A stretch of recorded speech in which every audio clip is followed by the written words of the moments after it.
She was once the epitome of 90s Hollywood glamour, captivating audiences with her stunning looks, undeniable talent, and unforgettable performances. But after dominating the big screen, Lela Rochon slowly faded from the spotlight, leaving fans wondering, what happened? From the dazzling heights of her career to the personal struggles that have reshaped her life, Lela's transformation is causing quite a stir. Is it a story of resilience, heartbreak, or reinvention? Stick around as we uncover the truth behind her journey. Back in the late 80s, Lela Rochon took Hollywood by storm, quickly becoming one of the era's most sought-after it girls. She shared the screen with legends like Halle Berry and Angela Bassett. And even if you didn't know her name, her striking beauty and effortless presence made her unforgettable. But Lela was never just a pretty face. She's faced challenges that would have made most people walk away from the spotlight for good. Yet, through it all, she's carried herself with grace, and her performances have stood the test of time, proving why she remains an icon to this day. Born and raised in Los Angeles, Lela is a California girl through and through. She stayed close to home for college, earning a degree in broadcast journalism from California State University, Dominguez Hills, in 1986. Surprisingly, acting wasn't her original plan. She initially had her sights set on journalism. But as fate would have it, opportunities in front of the camera kept coming her way, and Hollywood soon became her playground. Long before we knew her as an actress, Lela got her start in entertainment as a breakdancer. In 1982, she landed a role as an extra in Breakin', a cult classic dance movie. That experience introduced her to Adolfo Shabadoo Quiñones, a pioneer in the breakdancing world who would later become her first husband. Adolfo, who choreographed Lionel Richie's All Night Long music video, helped Lela secure her first big break as the lead dancer in the 1983 project. From there, she kept making waves in the industry, starring as the love interest in Luther Vandross's It's Over Now music video in 1985 and appearing in Levert's My Forever Love in 1987. Even as her acting career took off, she remained a fixture in the music world, later showing up in Tupac's I Get Around video in 1993. However, her marriage with Adolfo came to an end in 1986. Looking back on their marriage, Adolfo told the Black Hollywood File that he wasn't capable of having a meaningful relationship at that time. He said, "I wish I could have been better." And he made sure the publication knew that their breakup was entirely his fault. Lela Rochon landed her first acting gig at just 20 years old in the 1985 made-for-TV movie A Bunny's Tale. She played Charlotte, a Playboy bunny, in a film inspired by journalist Gloria Steinem's undercover experience at the Playboy Mansion. While juggling college, TV movies, and music video appearances, Lela also found herself in a unique role as a Spudette, the spokesperson for the Spuds McKenzie Bud Light campaign. She starred in over 20 commercials for the brand, a gig she credits with steering her away from journalism. She once shared that she landed the job in May, just a month before graduating from California State University, Dominguez Hills, in June. The opportunity took her all over the country, landing her in Super Bowl commercials and appearances on major talk shows like Good Morning America. Looking back on that time, she told interviewer Joanne Quinn, "By the time I graduated, I figured my foot was already in the door in show business. I had just as much of a chance of becoming an actress as a newscaster, so I just kept pursuing that." Lela made her feature film debut in 1986 in the blaxploitation film Foxtrap, starring Fred Williamson. But like many rising stars, she considers her appearance on The Cosby Show her first real break. In 1987, she played Veronica, a friend of Denise Huxtable who was young, pregnant, and preparing for marriage. That role led to more TV appearances, but her true breakout moment came in 1989 when she landed what she calls her first real movie role, Sunshine in Harlem Nights, Eddie Murphy's only directorial effort. The cult classic, which featured legends like Murphy and Richard Pryor, followed two nightclub owners navigating trouble with a local gang.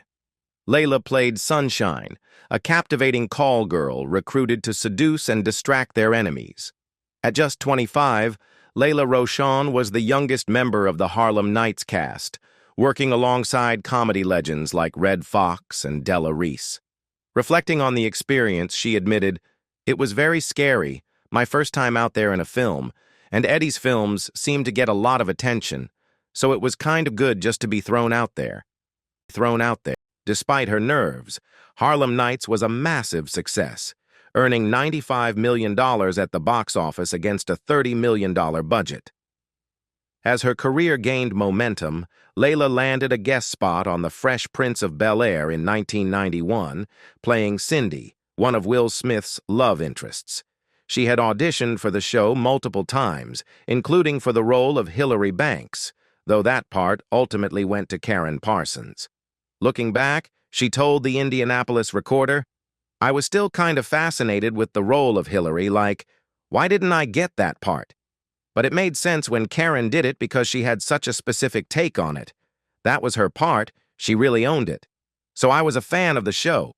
You always watch the jobs you don't get. That's why I watched the show and I really liked it. So when I did get offered the role to play his girlfriend, I figured it would be fun."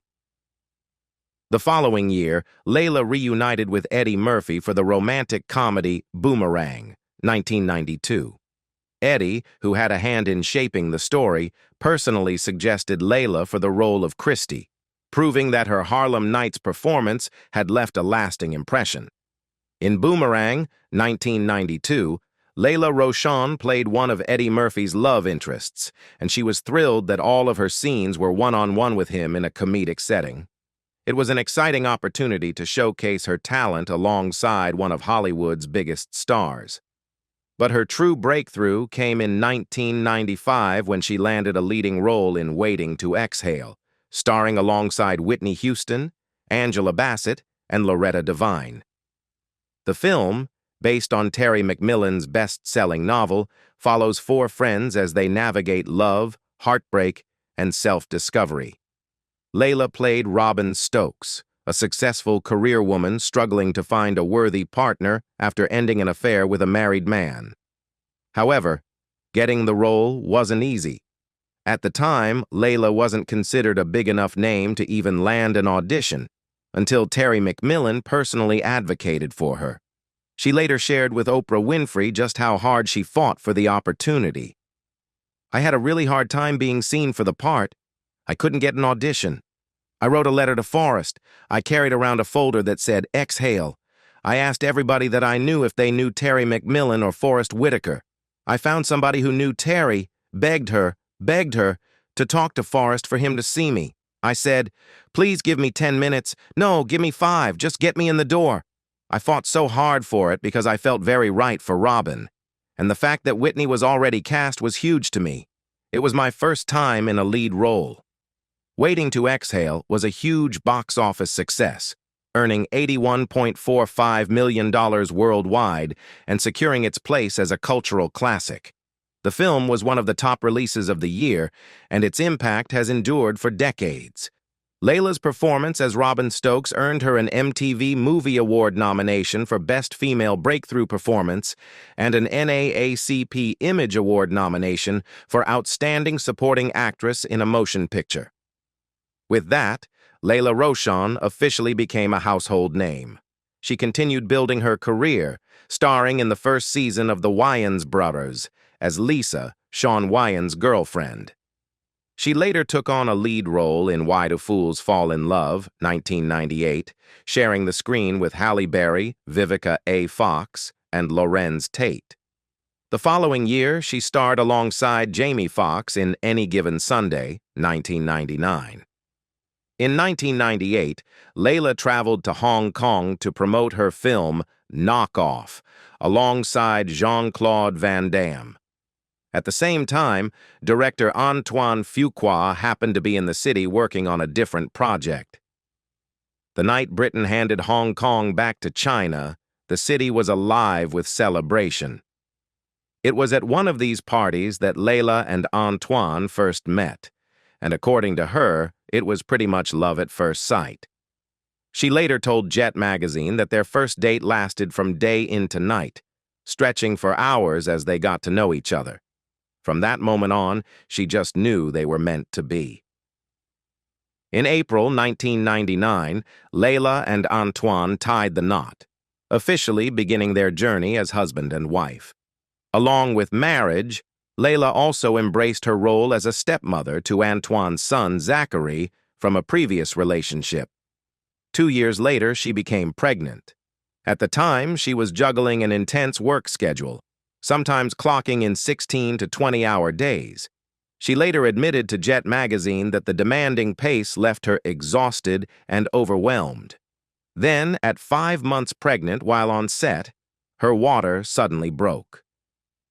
In an interview with Mocha Manual, she recalled being rushed to the hospital, where she delivered her baby boy far too early for him to survive. She described it as one of the most heartbreaking moments of her life. That experience that led her to step away from acting for 3 years. It never occurred to me that something so terrible would happen to me. I was healthy physically, I was athletic, but I was working too much, and I was stressed. A week before I lost the baby, I was at the Golden Globes, smiling and grinning on the red carpet. I didn't realize how stressed I was. Lela emphasizes the importance of listening to your body, something she learned the hard way. The night before I lost the baby, I crawled up the stairs, feeling like I wouldn't make it because I was so exhausted. I was working 16-hour days. I was incredibly unhappy on the cable network show I was doing, and they weren't respectful of my pregnancy. I couldn't even find my chair to sit down between takes. I finally made it up the stairs that night and laid down. The next day, I went to work, and my water broke. You have to listen to your body. At the time, Lela was working on the Lifetime series The Division, which ended up being her last television role for a decade. Though she took on a few movie roles, she largely stepped away from the spotlight. Determined to do things differently with her second pregnancy, she was put on bed rest for the last 4 to 5 months, which wasn't easy. She didn't have a lot of support from her husband because he was filming on location in Hawaii. Lela told Jet magazine Antoine was only able to fly back every so often to check up on her, and it was hard for them to be apart. But she added, "You have to be strong, and you have to have a lot of trust." In July 2002, she gave birth to their daughter, and they named her Asia in honor of the country where they first met. I basically gave up acting for motherhood, and it's a decision I have no regrets about. It's definitely hard to have a talent burning inside you that you want to express, but you can't because you're focused on something else. But this, motherhood, is an incredible part of womanhood and life for me. Having children is just more important than anything. I understand that's not the case for everyone, but it is for me. But the joy of motherhood was soon overshadowed by turmoil. In 2003, rumors surfaced that Antoine had been involved in an affair with a personal trainer named Tanya Evans, whom he reportedly met at a mall in the San Fernando Valley. According to court documents, Tanya claimed that not long after she began seeing Antoine, she started receiving mysterious hang-up calls. One day, she traced a page back to a number and discovered that another woman was also romantically involved with him. The two women eventually connected and allegedly suspected that Lela was orchestrating drama between them.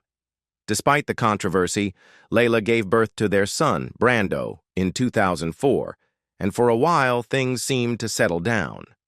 However, in 2010, their marriage was once again rocked by scandal when Antoine publicly admitted to fathering a son, Roman, with another woman, Ruth Jimenez. According to legal documents obtained by Hollywood Street King, Antoine was ordered to pay $10,000 per month in child support, but had fallen $86,000 behind in payments. He later requested to have his payments reduced to $3,134 a month, but his legal troubles were far from over. 2 years later, Hollywood Street King reported that Antoine had allegedly fathered another child outside of his marriage, this time with a UK model and actress. Despite the rumors, Lela and Antoine kept their personal lives private. However, in an interview with the Washington Post, Antoine gave some insight into his personality. He described himself as a darker person and admitted that he was drawn to the world depicted in Training Day because he spent a lot of time in the hood. He referred to his close circle as his grimy crew and said he valued their loyalty. In April 2019, Lela and Antoine marked 20 years of marriage. But just 3 months later, he was photographed in Italy kissing Nicole Murphy. Nicole later apologized, insisting it was just a friendly kiss, but speculation ran wild. Rumors spread that Antoine was unhappy in the marriage due to Lela's weight gain. For years, Lela had been celebrated for her striking beauty. In 1996, People magazine named her one of the 50 most beautiful people in the world. In 2000, Black Men magazine's readers voted her one of the 10 sexiest women of the year. But after the scandal, photos of her looking noticeably different from her 90s heyday circulated online, fueling unnecessary commentary. Of course, after 20 years and 2 children, it was natural that she didn't look the same, but that didn't stop the scrutiny. Through it all, Lela and Antoine remained silent until she made a red carpet appearance for the premiere of the OWN series David Makes Man. When a reporter asked how she was doing, Lela responded simply, "Happily married." With a fly new look, Lela Rochon responds all those haters who say she don't look the same. In recent years, Rochon has faced criticism over her weight, with some even speculating that it played a role in her husband, director Antoine Fuqua, being caught cozying up to Nicole Murphy. Despite the unwarranted scrutiny, Rochon has been living her best life, and after years of online trolling, she has a message for her critics. How you like me now? In 2019 and 2020, she received negative comments from people fixated on the fact that she no longer looks the way she did 25 years ago. When she posted a photo with Tina Knowles in January 2020, one commenter bluntly wrote, "She does not look the same." Rochon recently sat down with Sherry Shepherd to discuss her role as crime boss, Big Shirley Duncan, in The Family Business, New Orleans on BET+. During their February 19th conversation, Shepherd also asked about the possibility of a Waiting to Exhale reboot in honor of the film's 30th anniversary. While Rochon couldn't confirm if it would happen, she did take the opportunity to clap back at those who have criticized her appearance. "So, all y'all that be saying, she don't look the same. Don't expect me to look the same," Rochon told Shepherd. "It's been 30 years. After the interview, fans quickly came to her defense, pointing out the double standard women face when it comes to aging in Hollywood. It's been literally 30 years. And the sad part is, these industry men grow old and nobody bothers to treat them this way. But let one of the women age, and she has to deal with this every few days. Most people don't look the same way they did 30 years ago," one Instagram user wrote. Despite the negativity, Rochon hasn't let the chatter get to her. In fact, she looks happier than ever, radiating confidence in her recent social media posts. In a February 17th Instagram photo dump, she captioned her post with an empowering reminder, "Never give up on you." These days, Lela Rochon is mostly focused on family, but she still takes on occasional acting roles. In 2017, she appeared in 3 episodes of Training Day, the TV adaptation of the 2001 film. A couple of years later, she joined the cast of David Makes Man in 2019, and most recently, she was seen in BET Her Presence, The Couch, in 2022. Rochon and her Waiting to Exhale co-stars paved the way for today's Black female storytellers like Ava DuVernay, Katori Hall, and many more. That legacy was honored in 2021 when Issa Rae gave her a special nod in an episode of Insecure. Seeing Lela on screen again felt like a reunion with an old friend, one of those moments that reminds you of the impact she's had. And with Keke Palmer appearing in the same episode, it felt like a passing of the torch, a quiet reassurance that Black female representation in Hollywood is in good hands. Staying power in Hollywood. Lela Rochon's ability to adapt and thrive in Hollywood speaks to both her talent and resilience. After her breakthrough success, she continued to take on roles that defied stereotypes and added depth to her body of work. In Why Do Fools Fall in Love, she delivered a compelling performance as one of Frankie Lyman's wives, further proving her range as an actress.